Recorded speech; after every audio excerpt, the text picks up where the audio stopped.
بسم اللہ الرحمن الرحیم۔ سورۃ المجادلہ۔ تعارف۔ اس سورت میں بنیادی طور پر 4 اہم موضوعات کا بیان ہے۔ پہلا موضوع زہار ہے۔ اہل عرب میں یہ طریقہ تھا کہ کوئی شوہر اپنی بیوی سے یہ کہہ دیتا تھا کہ یعنی تم میرے لیے میری ماں کی پشت کی طرح ہو۔ جاہلیت کے زمانے میں اس کے بارے میں یہ سمجھا جاتا تھا کہ ایسا کہنے سے بیوی ہمیشہ کے لیے حرام ہو جاتی ہے۔ سورت کی ابتدا میں اسی کے احکام کا بیان ہے جس کی تفصیل انشاءاللہ ان آیتوں کے حواشی میں آنے والی ہے۔ دوسرا موضوع یہ ہے کہ بعض یہودی اور منافقین آپس میں اس طرح سرگوشیاں کیا کرتے تھے جس سے مسلمانوں کو یہ اندیشہ ہوتا تھا کہ وہ ان کے خلاف کوئی سازش کر رہے ہیں۔ نیز بعض صحابہ کرام رضی اللہ عنہ حضور اقدس صلی اللہ علیہ وآلہ وسلم سے تنہائی میں کوئی مشورہ یا کوئی اور بات کرنا چاہتے تھے۔ اس صورت میں ان خفیہ باتوں کے احکام بیان فرمائے گئے ہیں۔ تیسرا موضوع ان آداب کا بیان ہے جو مسلمانوں کو اپنی اجتماعی مجلسوں میں ملحوظ رکھنا چاہیے۔ چوتھا اور آخری موضوع ان منافقوں کا تذکرہ ہے جو ظاہر میں تو ایمان کا اور مسلمانوں سے دوستی کا دعویٰ کرتے تھے لیکن در حقیقت وہ ایمان نہیں لائے تھے اور در پردہ مسلمانوں کے دشمنوں کی مدد کرتے رہتے تھے۔ سورت کا نام مجادلہ یعنی بحث کرنا اس کی پہلی آیت سے لیا گیا ہے جس میں ایک خاتون کے بحث کرنے کا تذکرہ فرمایا گیا ہے۔ خاتون کا یہ واقعہ نیچے حاشیہ نمبر 1 میں آ رہا ہے۔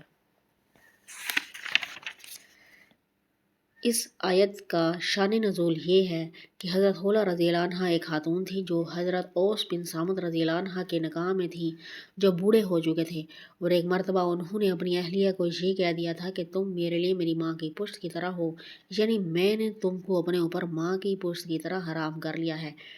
جب کوئی شخص اپنی بیوی سے یہ جملہ کہہ دے تو اسی کو زہار کہتے ہیں۔ اسلام سے پہلے زہار کے نتیجے میں میاں بیوی ہمیشہ کے لیے جدا ہو جایا کرتے تھے اور پھر ان کے ملاپ کا کوئی راستہ نہیں رہتا تھا۔ اگرچہ حضرت اوس بن صامت رضی اللہ عنہ یہ جملہ جذبات میں آ کر کہہ تو گئے تھے لیکن بعد میں شرمندہ ہوئے تو یہ خاتون پریشان ہو کر حضور اقدس صلی اللہ علیہ وسلم کی خدمت میں آئیں اور آپ سے پوچھا کہ اس صورتحال کا کیا حکم ہے۔ آپ نے فرمایا کہ اس سلسلے میں ابھی میرے پاس کوئی حکم نہیں آیا، اور یہ شبہ ظاہر فرمایا کہ شاید تم اپنے شوہر کے لیے حرام ہو چکی ہو۔ اس پر خاتون نے بار بار حضرت صلی اللہ علیہ وسلم سے یہ کہا کہ میرے شوہر نے مجھ سے طلاق کا کوئی لفظ تو نہیں کہا۔ ان کے اسی بار بار کہنے کی وجہ سے